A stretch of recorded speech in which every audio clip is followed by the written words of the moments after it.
When you find yourself punching above your weight class, the best advice normally is to stop punching before you get a bloody nose and look for someone in the lower weight classes to spar with. Unfortunately, some people find themselves suffering from illusions of grandeur and think that uh, they belong there, up there with the heavyweights, only to suffer later on when they discover the heavies have a very hard punch. Yes. It looks as those taking care of Britain's nuclear submarines are finding that out. Not by having a larger opponent against them, but because they didn't bother going to the gym to learn their craft in the first place. Now, this isn't me that came to that conclusion.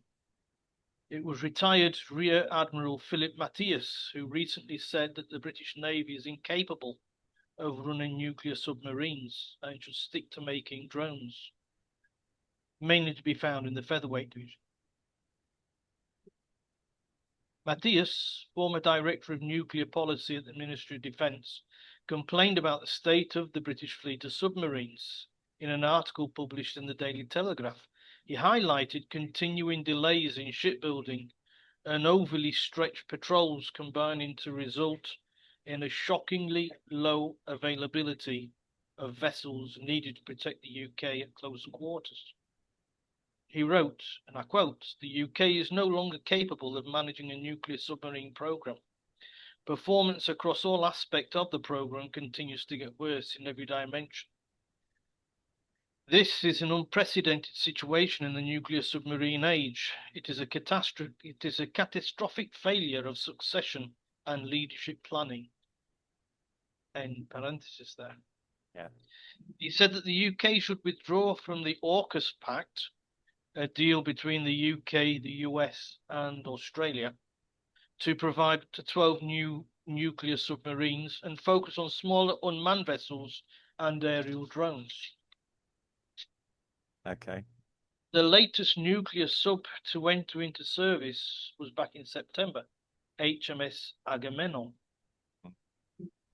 Open parenthesis again, the uncomfortable truth is she took over 13 years to build, in the longest ever construction time for a submarine at any time to be built for the Navy.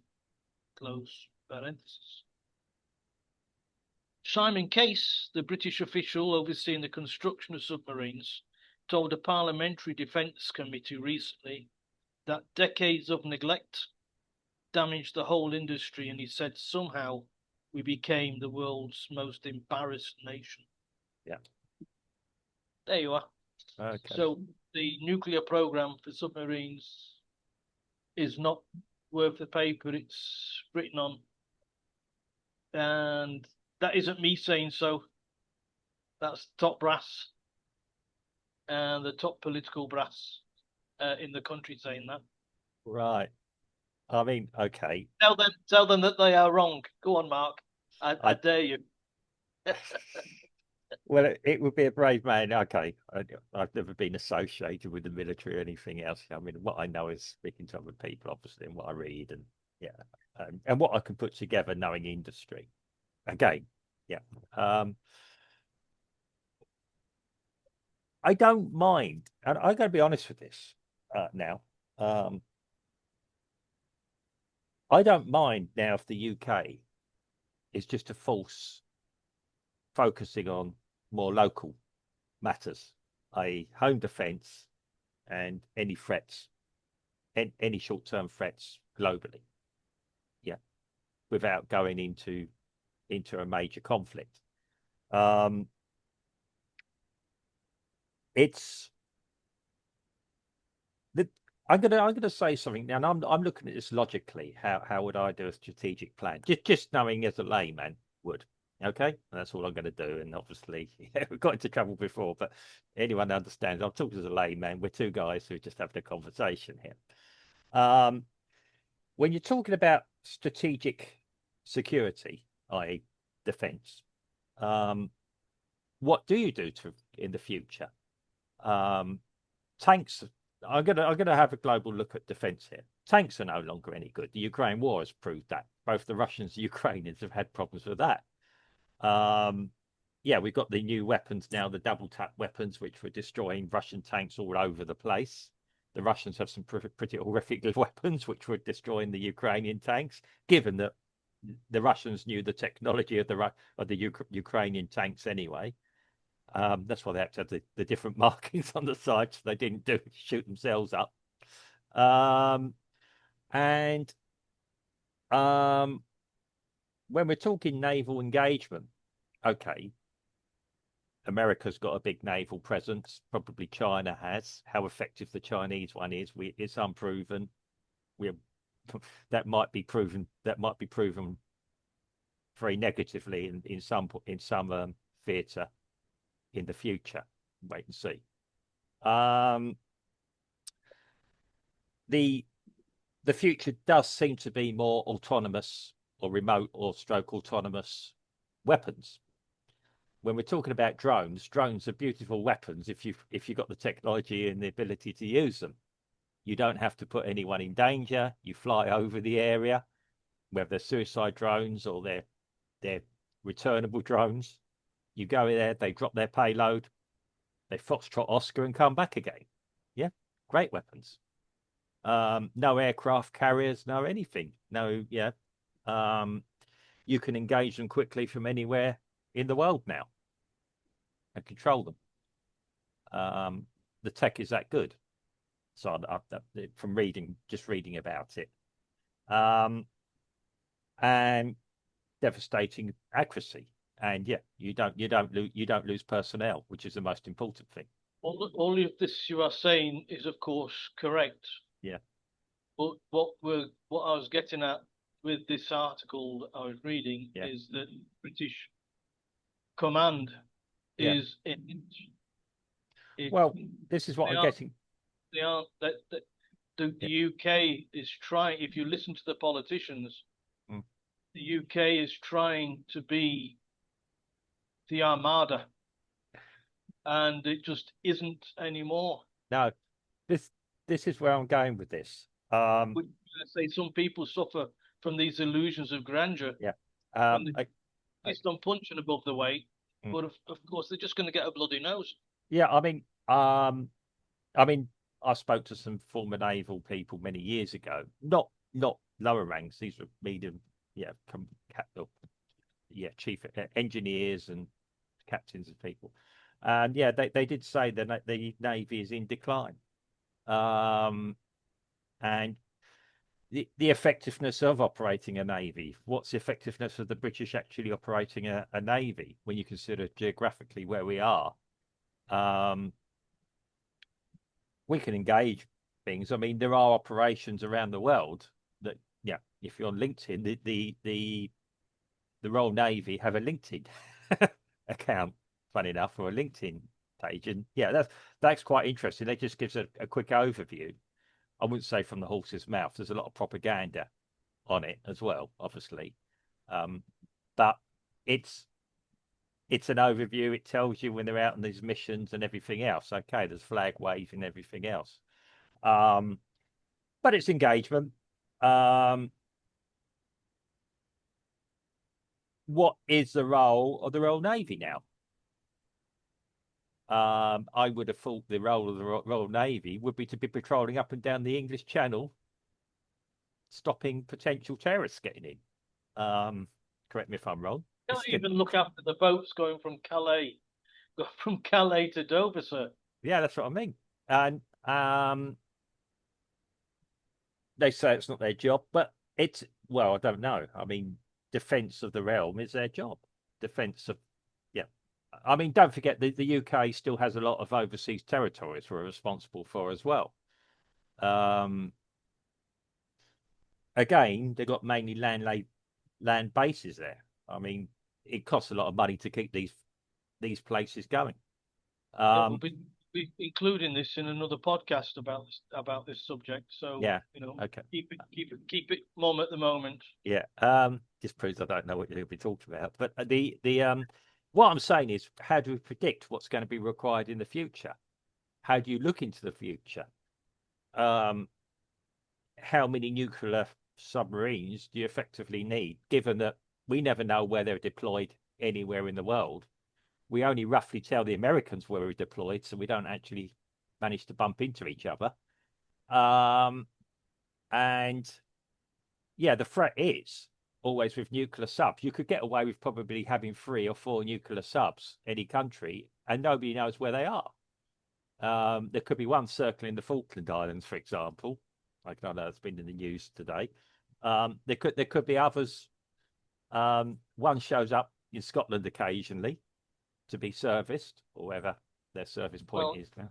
I Yeah. can't see that happening anytime soon because HMS Agamemnon took 13 years to build. Well, this is what I'm saying, but Like what this is use is it? What overall use is it? And what strategy do you employ? When he's saying build more drones, that could be a sensible strategy for the future. Whether you have these drones take off from some sort of carrier, remote carrier, seaborne carrier, or you have them take off from land base or home base, depending on their range. A nuclear submarine is very good for, well, taking out ships. So can a drone. And why we this guy said you should concentrate on unmanned submarines. well, that's it. And Or I was going to say that that's the future. The drone submarines as well. That's the point of getting to. I've just remembered these. Yeah, these drone ones, they're autonomous. That's what I mean. Autonomous and semi-autonomous. yeah, and I mean they'd be like floating bombs, wouldn't they? Underwater bombs, like a bit like an old torpedo. Ooh, I think they're a bit more sophisticated than that. They are reusable. They are usable things. You could probably put them into more dangerous areas to be used. I mean, I've seen reports, like I said, they have appeared on LinkedIn and platforms like that. I mean, what are their capabilities? Well, they're like the aerial drones. As I said, they can go and strike anywhere. These things can probably go and strike anywhere. We don't know where they are. Don't remember, the deployment of a navy takes a long time. To get from point A to point B, even the best will in the world, is going to take time. If you've got if you've got an airborne thing, or I mean, I suppose with these things they don't need men, so you're not paying for men. You don't have to worry about supplying them with food and water. I believe a nuclear submarine can last 20 years between services. Given you could probably get away with a little bit more than this, that Try saying that to the bases up in Scotland that have been leaking nuclear waste into the water. well, okay, yeah, but I mean, this is yeah. I mean, yeah, we're getting negative here, but well, yes, I am, and it isn't the fact that we can have the latest technology, but what we don't have is the people to manage it, and well, that's the big problem with what this guy's saying. yeah, well, okay, You can't, the top brass of the Navy can't manage a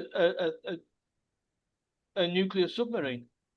well, as I said, if you've got these drone ones, these autonomous ones or semi-autonomous, you don't need to have staff on them. You don't need to supply them No, anymore. of course you don't. Of course you don't. But I'm not talking about the submarine in I mean, itself. if we're talking about an overall management talking problem, about we've got people. Yes, I'm talking about the management problem. well, that is a problem across the UK, if not across Europe at the moment. Competent people at the top to manage anything. Yeah. And I think you've hit the nail on the head there. I've been on management courses. The big problem is you go on management course. Okay, it's theoretical. I know what a project plan looks like. I know how to do things, Yeah, and then you can have your maintenance plans and everything else. What you do, you're building contingencies. What do you do in a case of war? yes. How do you cover everything? Yeah. Yeah, straightforward. Yeah, it could be that they're putting too many people that may not have the correct capabilities. But what you think? I mean, I'm not privy to this It's clear. information. It's clear. It's clear that they don't have the capabilities.